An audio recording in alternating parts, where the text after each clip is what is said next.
Good afternoon. My name is Eric Gjede, and I'm the Vice President of Government Affairs at CBIA. And I'd like to welcome everybody to CBIA's Paid Family and Medical Leave Update webinar. You'll shortly be hearing from 5 panelists who are here to help answer questions about the process and requirements for implementing this new labor mandate passed by the state legislature in 2019. For the next hour, you will have the opportunity to hear about the status of the law, understand important dates that require action on your part, ask questions, and voice your concerns. Please use the Q&A function located in the middle of your screen to submit your feedback and questions at any time. As the administrative details and certain legal definitions of the law are still being worked out, there may not yet be answers to every question. I'd like also to note that this session is being recorded and will be posted at cbia.com. So to begin, I'd like to introduce our 5 panelists. Our first 3 panelists serve in various capacities on the Paid Family and Medical Leave Insurance Authority, the group responsible for the behind-the-scenes implementation of the Paid Family and Medical Leave law. First, we have Andrea Barton Reeves, who was recently selected by the authority to serve as its executive director. Prior to taking on this role in March of this year, she served as the president and CEO of HARC Incorporated, a large nonprofit provider of services for people with intellectual and related disabilities. Her career also includes positions at Lawyers for Children America Incorporated and in the insurance industry, as well as serving on the board of numerous nonprofit organizations. Next is Mike Soltis. Mike is an attorney who represented employers in employment and labor law matters for nearly 40 years with a national law firm. He is an adjunct professor of employment and labor law at Quinnipiac University School of Law and is on the panel of arbitrators of the American Arbitration Association and the Financial Industry Regulatory Agency. He was appointed to the authority by the Senate Republican Minority Leader. Also with us is Henry Zaccardi, who is an attorney that represented employers in employment and labor law matters for 30 years at Hartford area law firms. He retired from active practice in 2019. In addition to his work on the authority, he also serves as a member of the Connecticut's Employment Security Advisory Board. He was appointed to the Paid Family and Medical Leave Insurance Authority by Governor Ned Lamont. And then our final 2 panelists are here to represent the business community and voice some of the many concerns they have been hearing from employers about the law. With us is Robin Imbrogno. She is the president, COO, and founder of the Human Resource Consulting Group, LLC, one of the largest payroll and human resource service providers in the Northeast. She has been an advocate for the business community on this issue for many years. And finally, if you are a member of CBIA, our final panelist likely needs no introduction at all, but I'm going to do it anyway.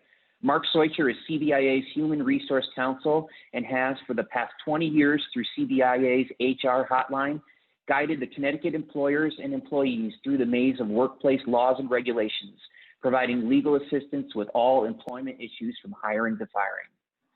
So I'm going to start with our first question for our 3 panelists serving on the authority. Can each of you tell us a little bit about your experience on the authority and some of the accomplishments that have been done so far? And why don't we start? We'll let you guys start.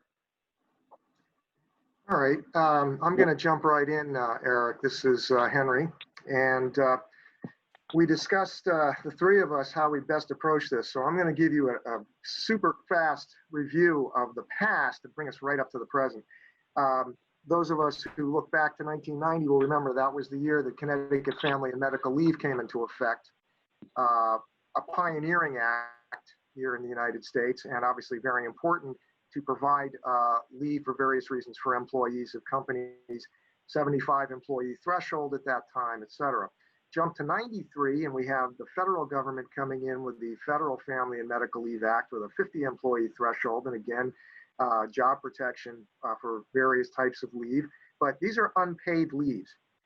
In 2008, of course, the feds amended the federal law to get the military provisions in, and I'm just moving very quickly, I know. 2012, thanks Mike for reminding me about this, when the Connecticut Paid Sick Leave Act came in, and again, a very important law to provide employers of 50 or more employees, those employees with basically 40 hours of paid leave in a 12-month period. And you jump to 2019, and here we are the legislature passed the Paid Family and Medical Leave Act here in Connecticut, and we were off and running as of last September when we began meeting as an authority. I was a gubernatorial appointee for a 4-year term. I felt very privileged to be asked to join, and that's when I first met Josh Gabal, somebody who's, I think, well known now in the state in his role as the chief operating officer. He was leading us until the COVID came along and he jumped to that duty. So we've been moving very quickly. As I say, we established committees as fast as we could for policy and personnel issues, outreach and engagement, marketing, finance, and an executive committee was formed. And then we plunged right in with a CEO search. We really used care and diligence to select the best person we could find. And I'm saying that not to embarrass Andrea, but to make sure it's understood. We really wanted to get the best possible person we could, because this is a statute with tight timelines, and the appointment, since we appointed Andrea, she's jumped in full steam ahead. It's just remarkable the amount she's gotten done already. So that's real quick leading us to now, and Mike's going to jump in with a little more about where we are exactly right now. Oh, Mike, you're on mute.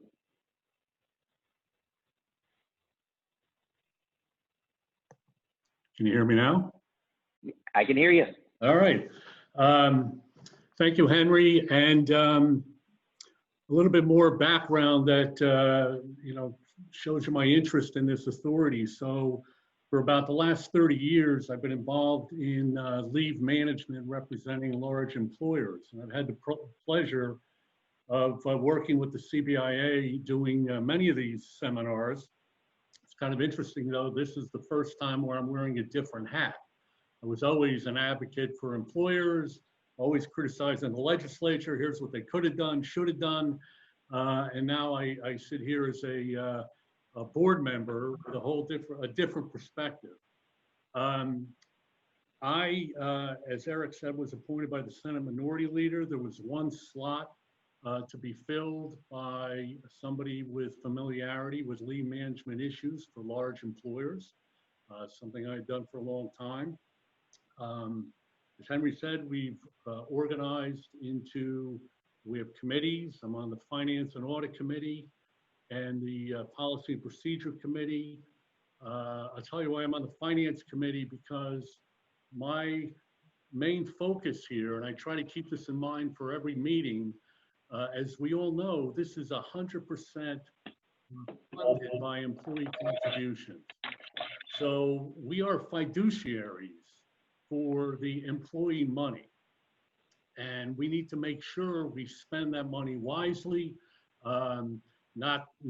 obviously not spend anything we don't need to spend, and ultimately be accountable to the employees to make sure they get the benefits they're entitled to under the statute. As far as where we are, I'm just going to give you a couple of bullets and then pass it off to Andrea. So our goals for this year, for 2020, and again, keep in mind, the authority deals with compensation. We deal with the collection of the money and having a system in place to process and pay claims. The Department of Labor deals with the FMLA language definition. So we're the money piece of this. Let me just tick off the bullet points. One is to get the authority up and running as a business. We're going to be a $300 to $400 million operation. We're going from 0 to $300 million within 2 years. That's a daunting task for any business to get ready to go. 2 is we're going to be largely technology based. And so the first part is to have the technology in place for the collections. 3rd is to have a significant public outreach so that the employees who are paying for this know what the benefit is that they're getting. And 4th is we are not in a silo.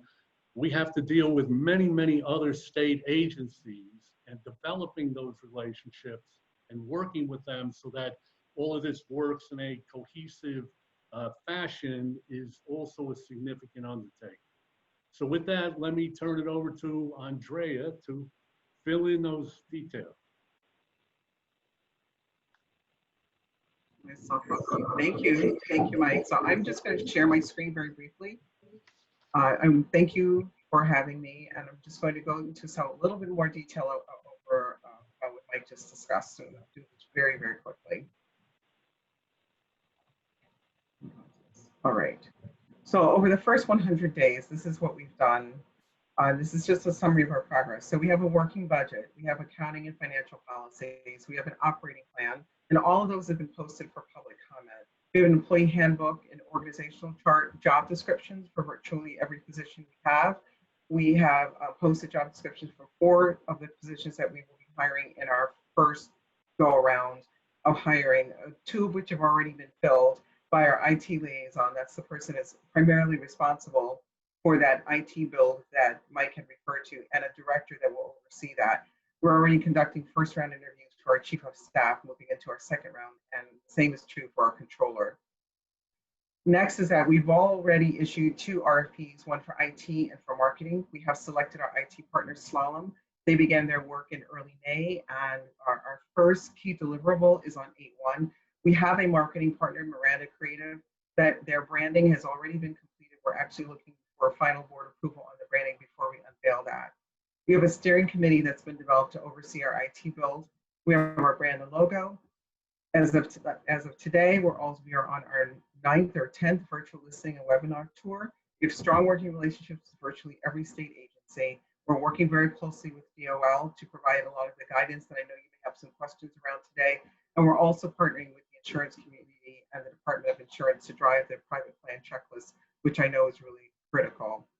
My second question is for Robin and Mark. I know both of you have clients looking for information about this law.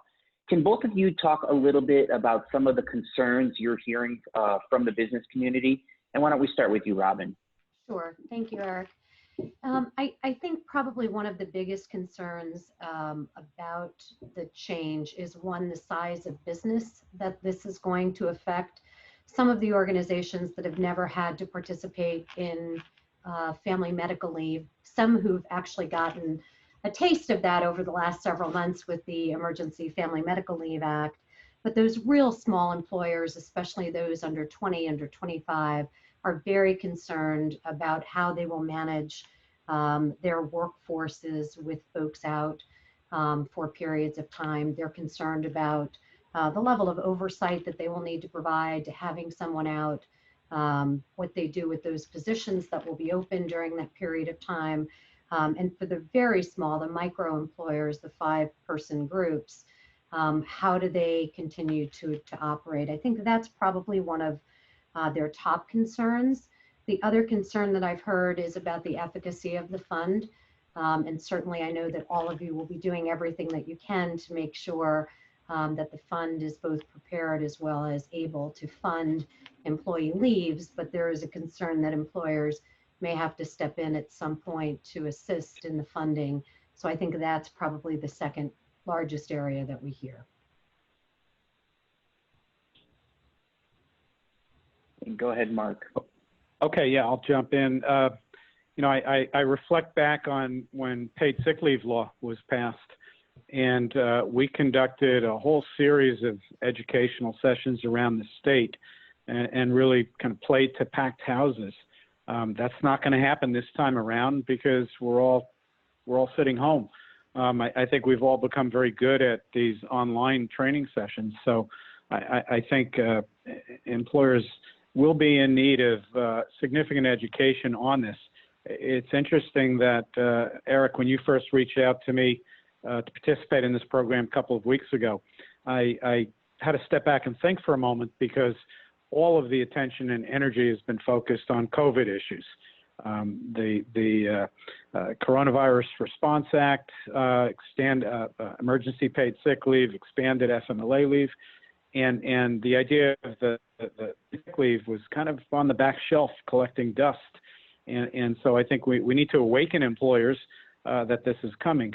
Prior to the COVID shutdown, I had periodically gotten questions from employers, and most of them, I think, were tuned into this to the extent that they realized there was this long lead up time with the funding starting in January of next year, and then the actual benefit application and administration not until January of 2022.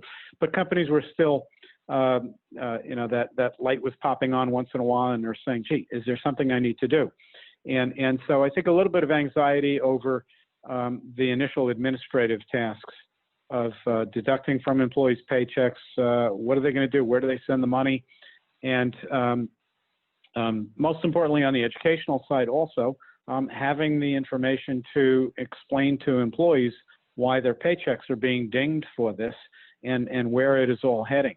And so I'm pleased to hear all of the activity that's apparently going on in the background in preparation for this, because I think employers will need that hand-holding, especially for those, as Robin alluded to, those smaller companies. Their experience over the past 3 months with expanded FMLA leave under a COVID environment really is not prepping them adequately to begin to see an administrative process for a more traditional FMLA type leave program. So especially for those under 50 who've not experienced this environment before. Other questions that have popped up are relative to how do people apply for this, who's making the decisions, and how much will people be getting. And I think it'll be reassuring to the extent that those will be tasks performed by others like the Labor Department to evaluate eligibility, determine amount of benefits people will be getting, those types of things. So that I think that'll be comforting for employers, but also disturbing in the sense that we're going to be losing a lot of our folks periodically under this program. And is it going to be effectively administered to properly make eligibility determinations? So I'll stop there for the moment. And I think, we can get into some other questions that, I've heard about in the past. Yeah, and I certainly invite both you, Mark, and Robin, if you have additional questions beyond the ones that I'm asking or the folks who are attending this webinar are asking, please feel free to chime in. One question we have been receiving, or I guess this is really a two-part question. It sounds like up to this point in time, you guys have done a tremendous amount of work in a very short period of time. Do you believe the authority is on track for the 1/1/20, or excuse me, the launch of this upcoming year, 1/1/21? And has there been any discussion about delaying the implementation given the strain businesses are experiencing during this pandemic?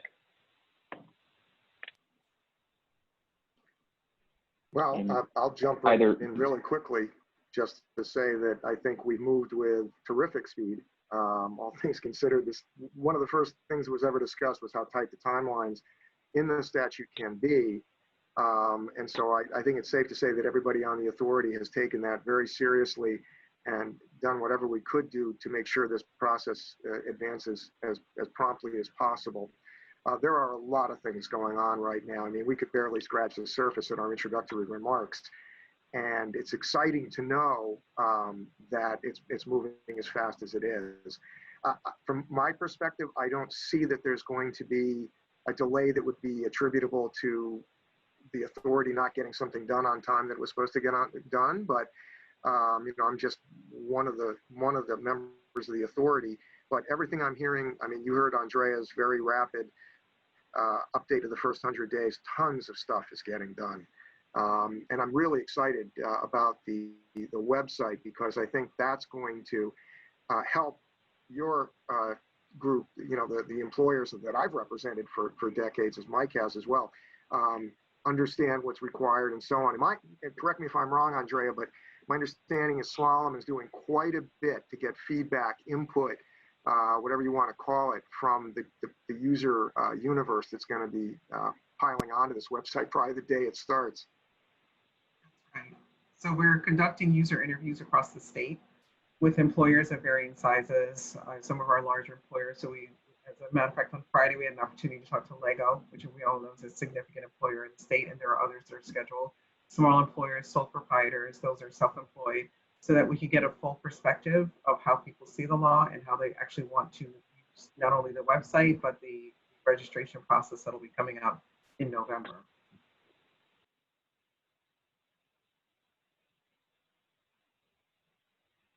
Can I just jump in with one more thought that occurred to me as I'm seeing some of the little, chat stream. There, is of course going to be concern with administration, and we use the phrase, and I'm going to give a shout out to our authority board member, Daryl Dudzinski from the Department of Labor, integrity of the fund. This is a very important topic that will be addressed, and that goes to administration. This fund, employee money going into it, we want to make sure it is only used for the purposes that the legislature intended, that it's be used only for proper purposes.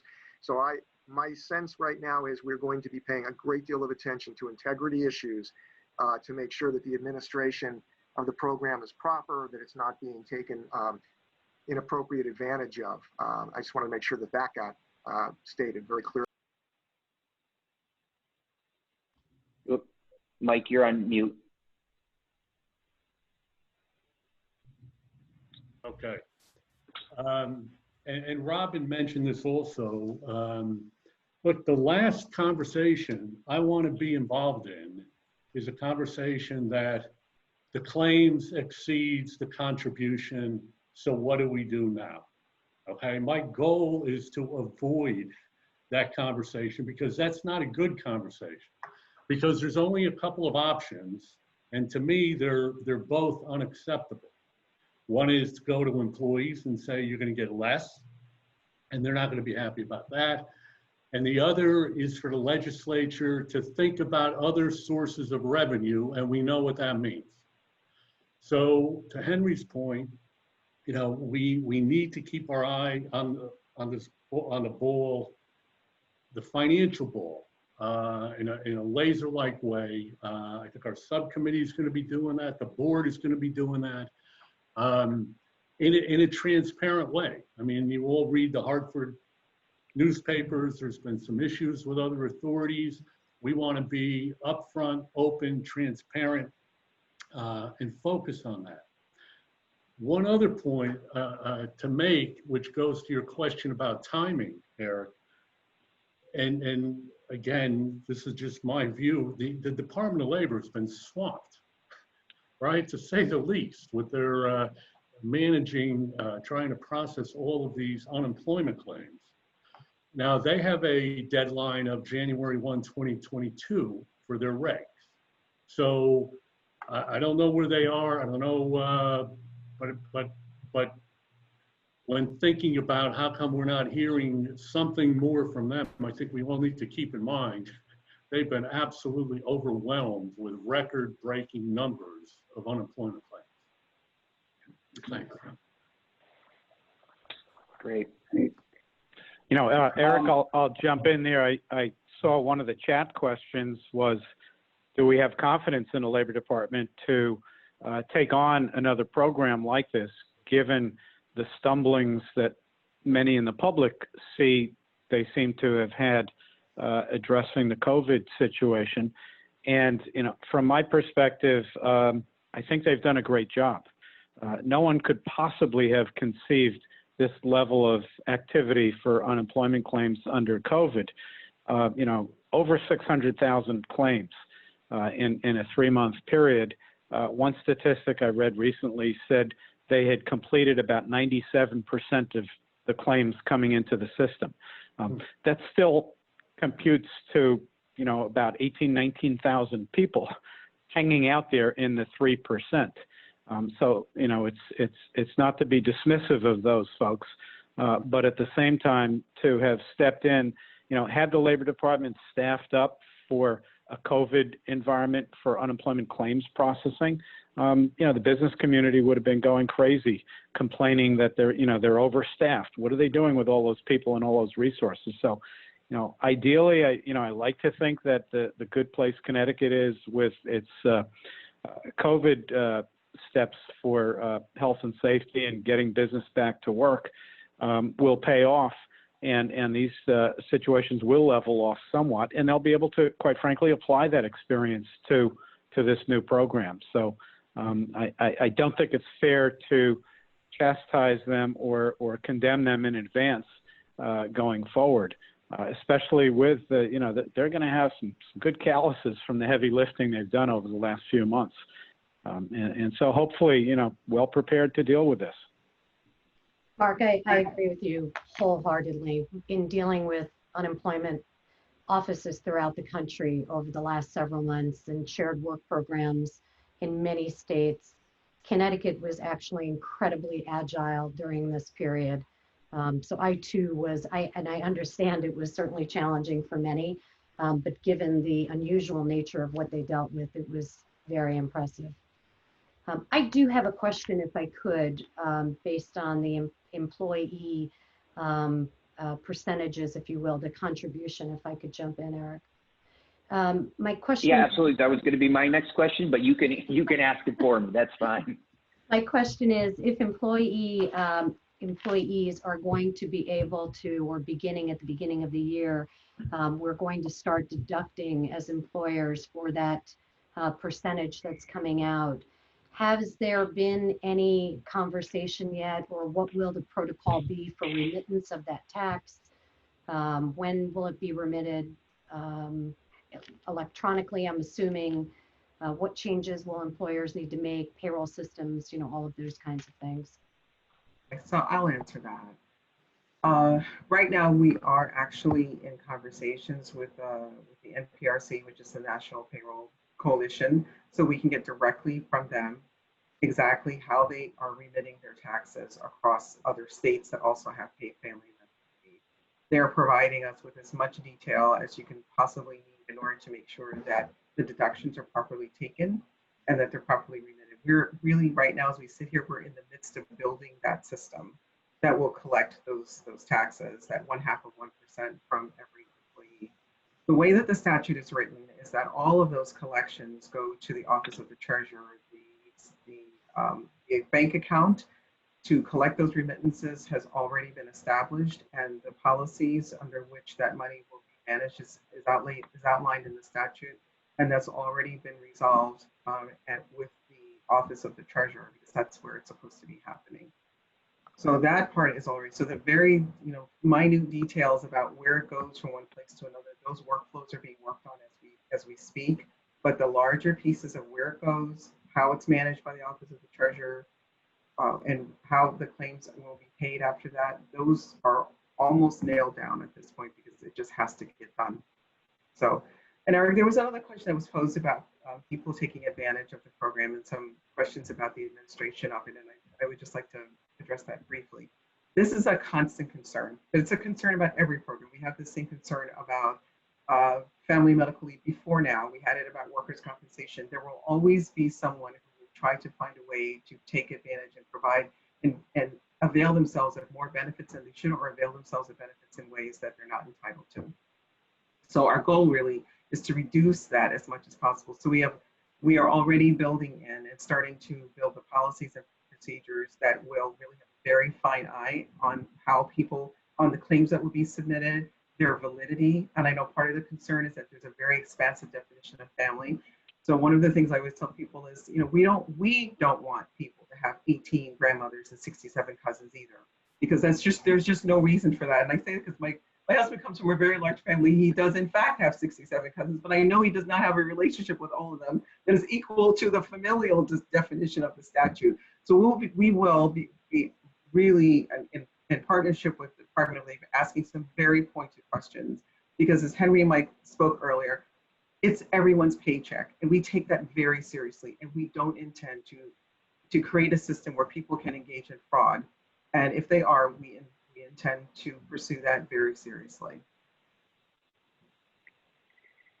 And I'm going to ask my question related to solvency, and obviously it's something that's on top of everyone's mind. And Robin brought it up in her initial comments, Mark brought it up in his, and I think it's a great relief to me, and I'm sure to all of the attendees here, how focused you all are on that issue. So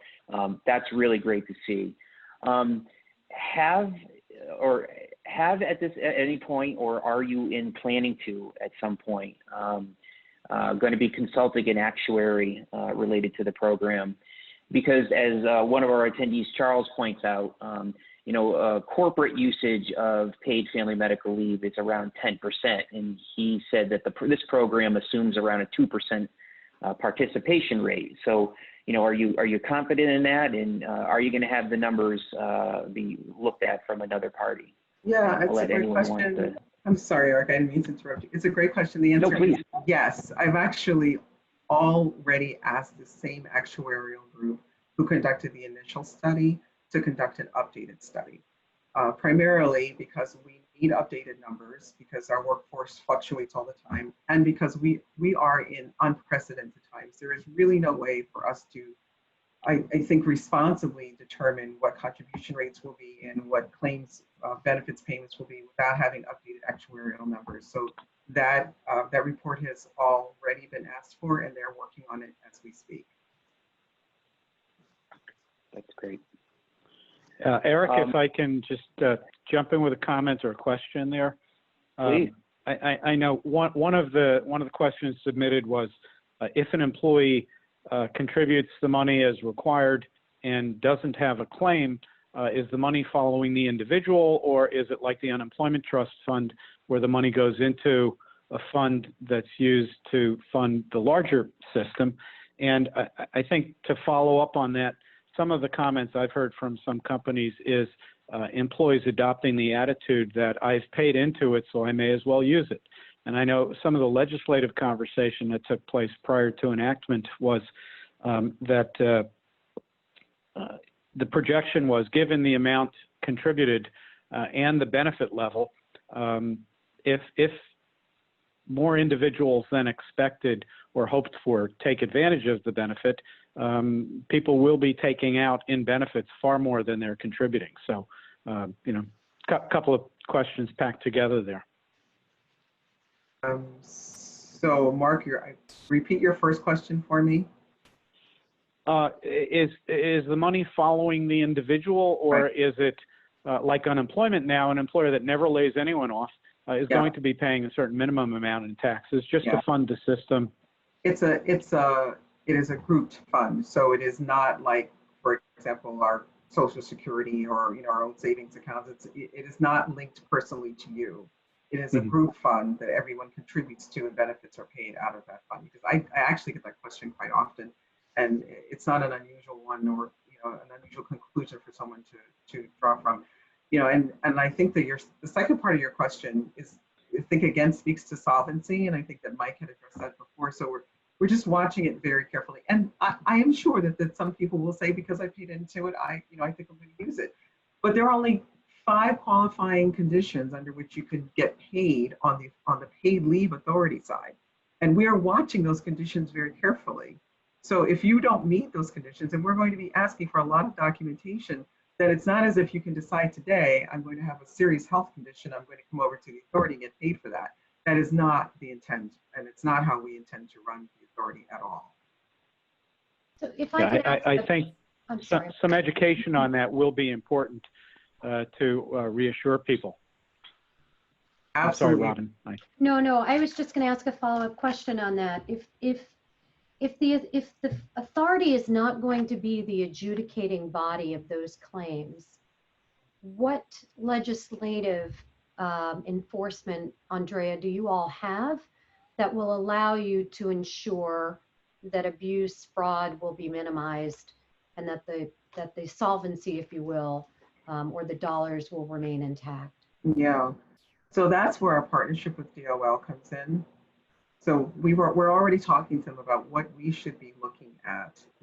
And we're also, as a matter of fact, speaking pretty frequently with the Workers' Compensation Commission, because we see a lot of parallels between the work that we're doing with Workers' Comp and the work that we're doing here, so that we can at least know that when that initial medical certification comes in, what we should be looking for. And we're not looking to rubber stamp everything, but we're also not looking to deny people who should rightfully get their claims.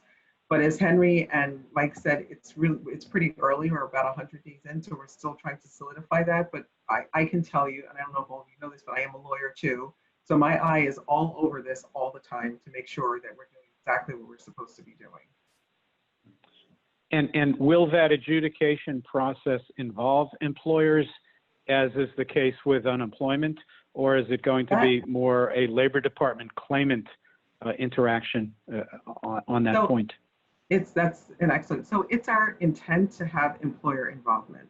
So we're trying to determine between the way that DOL does it and the Workers' Compensation Commission does it, and what the intent of the statute is, what that role should be. Because what we want to avoid is for an employee, as well-meaning as they might be, to make a decision that is adverse to what the employer says. So we don't want people coming over to the authority and first of all, not getting permission to take their leave. Because what we tell people is, if you come to us for payments, because that is our primary purpose, but you haven't resolved whether or not you can take the leave with your employer, you're risking your job. We don't offer job protection. So you need to know that. And we're going to be talking to your employer so that they know that we're not going to be sharing any HIPAA protected information, but there will be some form of communication. So in order for you to avoid any adverse outcomes with your employer, you really need to talk to them, because we're going to be having some kind of communication with them too. The specifics of that, I'm working with DAS, because I have a person who's working as my general counsel there, so that I can nail that down. But that is within what we are determining right now, that we don't want to do it in a vacuum without employer input. Perfect. So I'd like to get back to some of the attendee questions that we're getting. I'm going to group two of them together because I think they're probably pretty easy answers for you. Number one is, when can the business community expect some additional literature that so they can start brushing up on the law and make sure that they're prepared? And also, and I know I've spoken with the company that the authority chose to create the computer programming around this program, and they were very concerned about making this something that was easy to use for employees. And I also said, it should be easy to use for employers as well, and they certainly appreciated those comments. We have an attendee named Kimberly, and she has a small company, 3 employees, and she's concerned about the amount of paperwork that this is going to entail. So can you just talk a little bit about some of those concerns? A, when the literature is coming out, and B, the amount of burden this could potentially place on businesses. So our initial goal is to have our website launched in August, as I mentioned earlier. And then we are working very diligently with Miranda Creative, which is the company that we've hired as our marketing partner, to make sure that all of the literature that you will need will be available on the site, and you can download it, you can share it with your employees. So as a matter of fact, this morning I'm still writing content so that people can have that and make that available. So we're really working as quickly as we can, because I want it to be accurate and helpful, because I think that's really the most important thing that happens right now. So I will say that the smaller employers won't necessarily have a bigger burden in terms of paperwork that needs to be submitted, but they've never done this before, and that's where I think the education really needs to come in. So we are actually putting together a small series. It'll either be in video, or we'll be holding some webinars that are just for small employers, and we're thinking about doing that with most of the trade associations. So Eric, I will be calling you so that we can do that in concert. So they're specific to small employers. What do you need to know? How is this different from anything we've done before? Have you ever done it before? Here's how you do it.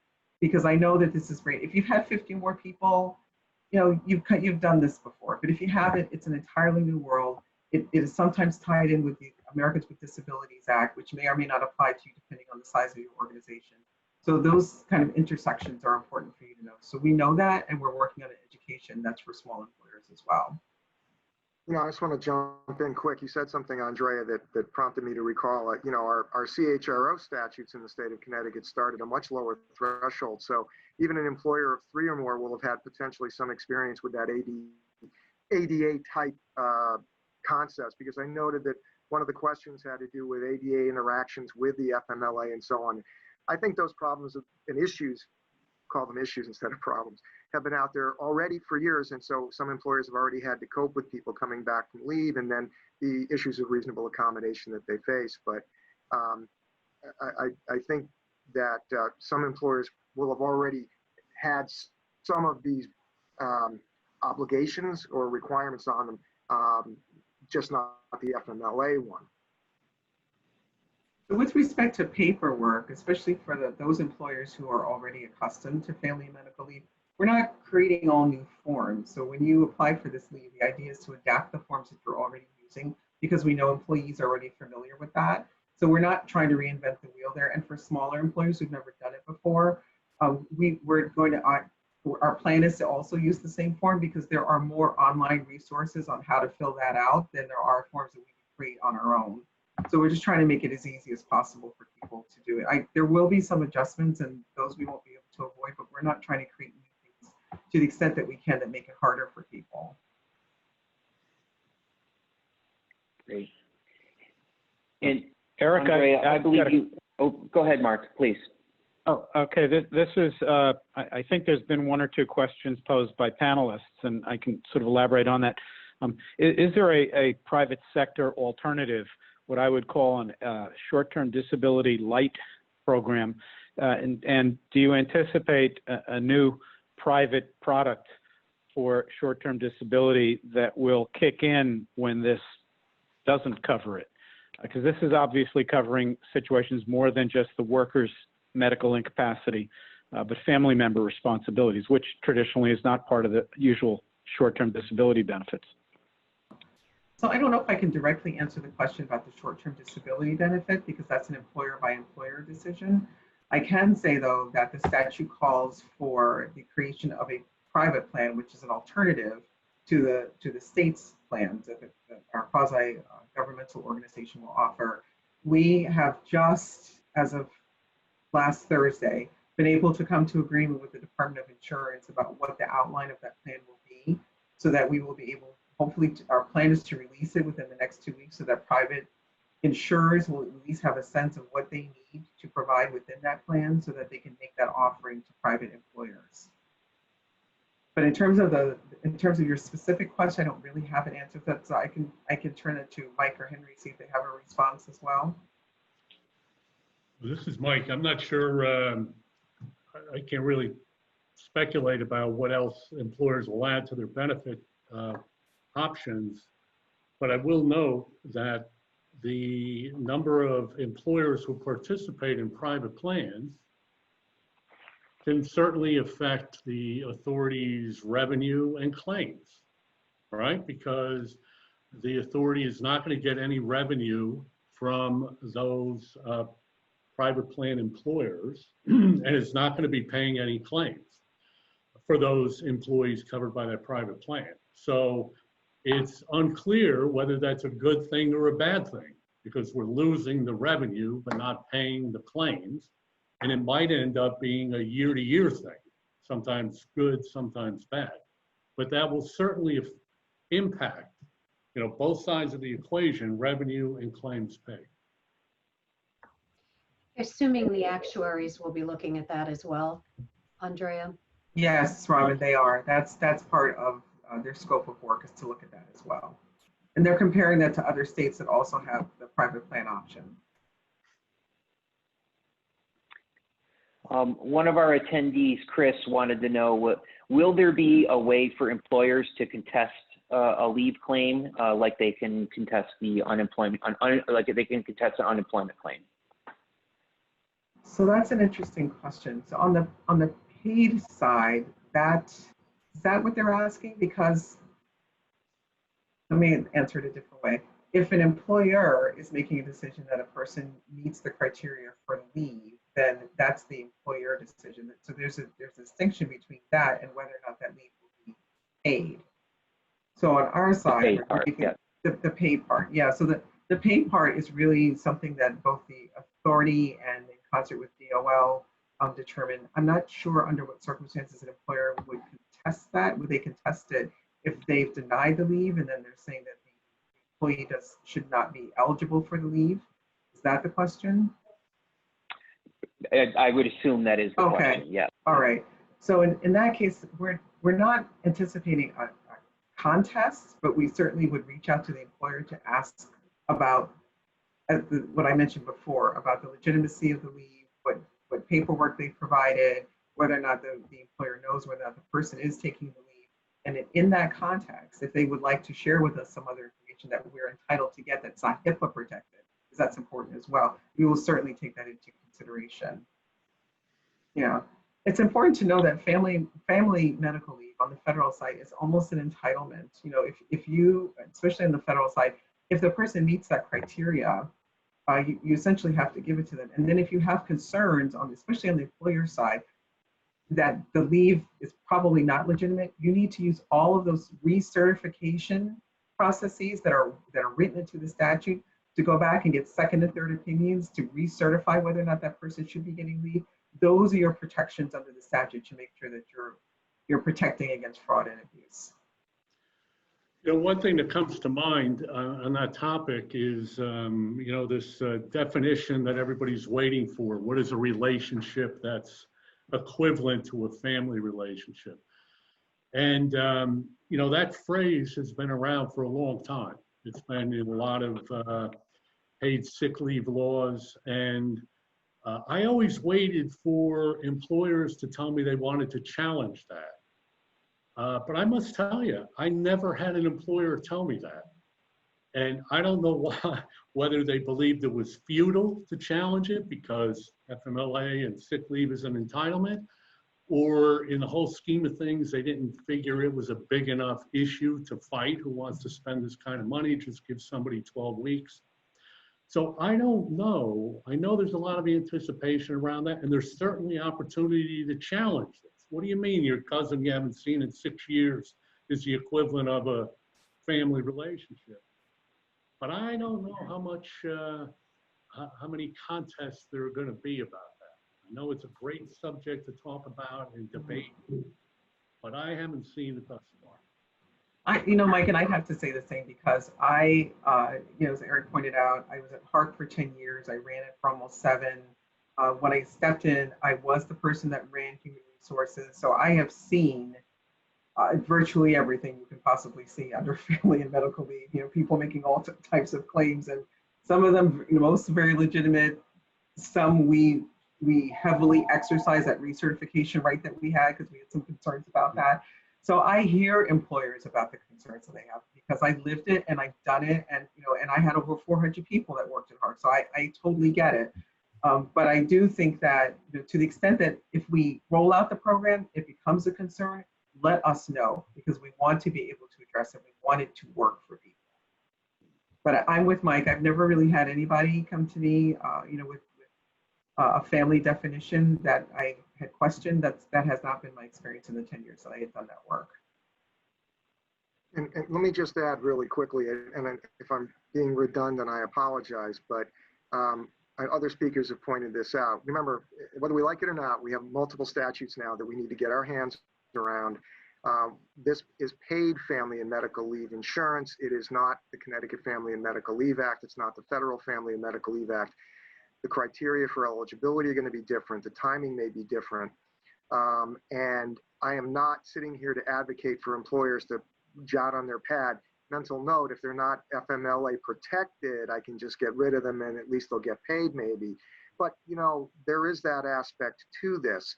This is a law with a very specific purpose, and it is not its purpose to provide the job protections that the current Family and Medical Leave Act, state and federal, provide. So we have to kind of mentally separate these things out. And one concern that I do have is that because there are these separate criteria, and I don't think there'll be a lot of this, there'll be some unusual cases where, you know, Mike and I and Andrea have shared some emails back and forth. What if this happens? What if that happens? Somebody comes on board and they're not with you very long, but they pass our statute's criteria. Maybe they're going to get paid family and medical leave, but they haven't been with you long enough for the job protection aspects of these other laws.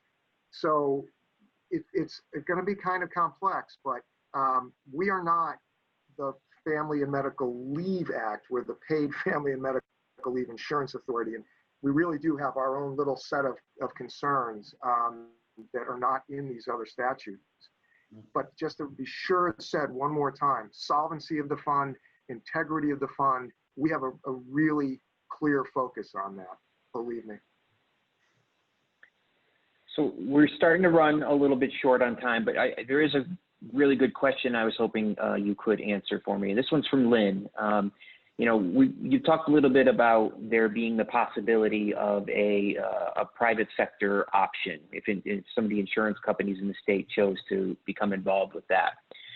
And let's suppose a business in Connecticut decided that they would like to participate in a private sector option. Can they delay the collection of taxes that's supposed to begin at the beginning of this next year? Or do they still have to collect those taxes from employees until they enroll in the private sector option? The answer is no, that it has to mirror what's happening at the authority. So the collection has to happen at the same time that it would happen at the authority, because the statute doesn't have two different sets of timelines for the private plan and for this plan. That's why we really have been pushing as hard as we can in our partnership with the Department of Insurance to make sure that we can get a final product out to the insurer so that they can get that private plan option out to the community so they can make the choice. Let me add a related note. One of the things we're working on, kind of now, present tense, is to have a private plan. A majority of employees have to approve it. Okay, this is unique. So what does that involve? What does that approval look like? And we're working now on a process, again, with integrity and some speed. I mean, we can't take forever to make this decision on how employees approve a private plan. That's a good point as well. I guess one final question before we get into your sort of closing remarks. Does the authority foresee the need for any legislative changes to help implement this program that you can share with us? Thank you for that caveat at the end. So because some I can, I can tell you what we have been doing. We've been working with the Department of Labor to make sure that they can get the changes they need so that the grievance process works the way that it should. Right now, it reads that only the commissioner can hear these cases or make a determination, which is really not practical. The commissioner is not going to be able to do that. It doesn't read the commissioner or his or her designee. So that is one of the changes that we're looking to make right now. So those are the only ones that actually are really practically up for discussion at the moment. If that helps. Appreciate. Yeah. Yeah, I appreciate that. Absolutely. All right. Why don't we, at this point, I'd love to get the final thoughts from all of you, and I don't know, maybe we could start with you, Andrea. Sure. So thank you for the opportunity for talking with you all today. As you may have noticed, we're doing a lot of work in a very short period of time. Our timelines with respect to the statute haven't changed. So I'm going to continue to move as quickly as I have been. We're open to feedback. That's so important. We want this to be a system and an authority that works for people. So I will be leaving with the CBIA a temporary email address that we've created. So you can send me those questions. I will tell you now, we don't have the capacity to respond to every single one. So they will show up in the form of frequently asked questions on the website. So let me jump in, and I want to tell you about my dream.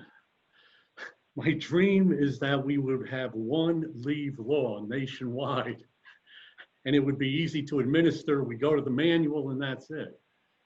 But we have this patchwork, and this is certainly another piece of the patchwork. And each part of the patchwork, has been a challenge on itself and to integrate into the rest of the patchwork.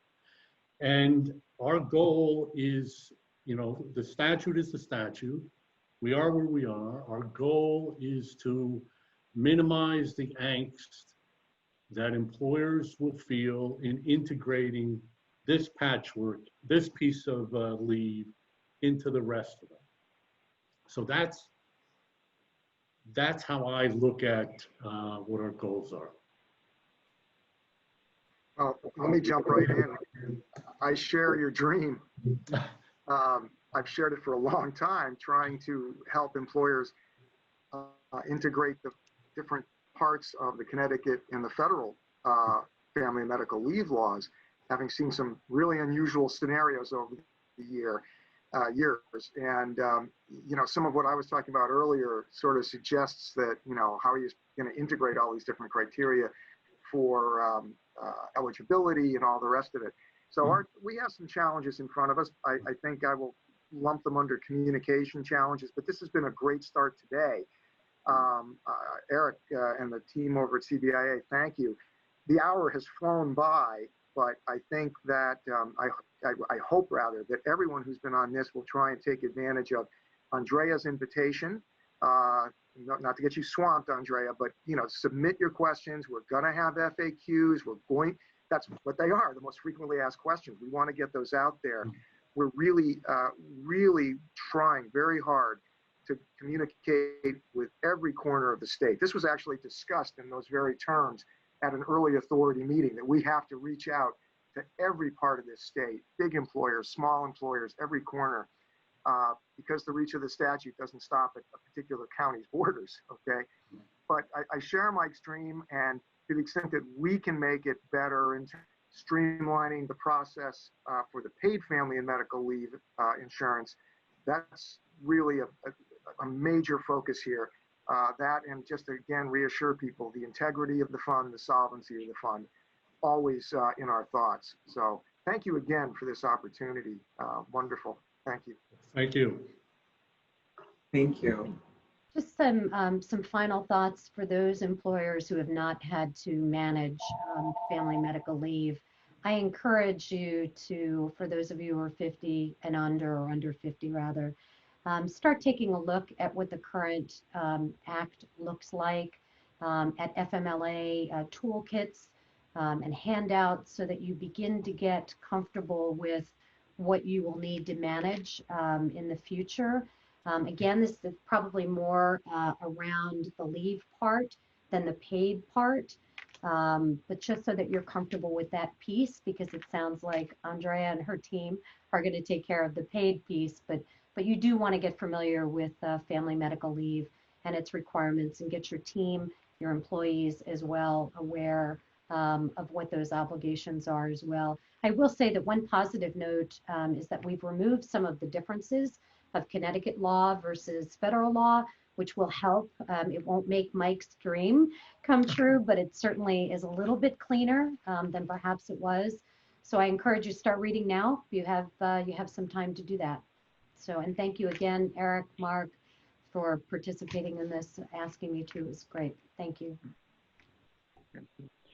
Yeah, and I would just offer that reflecting again on the last 3 months with the COVID situation and the Families First Coronavirus Response Act, emergency paid sick leave, expanded FMLA leave, although it seemed like a nightmare in the first few weeks, the U.S. Labor Department did a pretty good job, along with the IRS, in issuing series of expanding FAQs that were incredibly helpful in directing employers to information, in addition to speaking directly with them.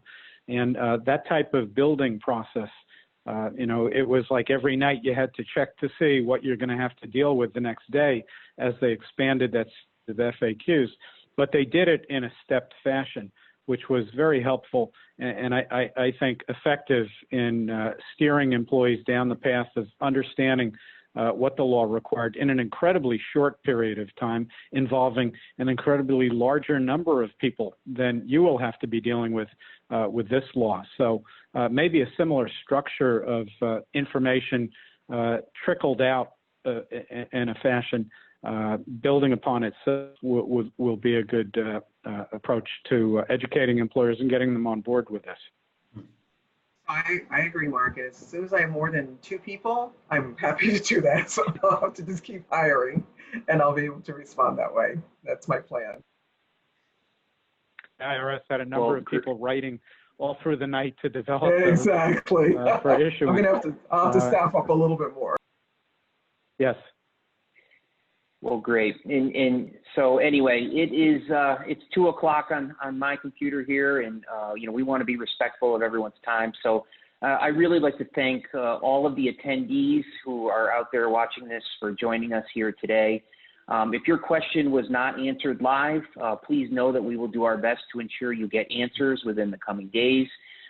Any comments, suggestions, or concerns you submitted will be forwarded on to our panelists to aid in their work. And thank you also, Andrea, for sharing your email address for people's input, which is in the chat panel. So thank you very much for that. I want to remind everyone one more time that this session was recorded and will soon be available on CBIA's website. And first, or last but not least, I'd also like to give a special thanks to Executive Director Barton Reeves and attorneys Mike Soltis and Henry Zaccardi for providing this update on the authority's work, and also to Robin and Mark for their efforts to provide information about the concerns shared by so many of Connecticut's businesses. So thank you all again for being here today with us. We really appreciate it, and please take care.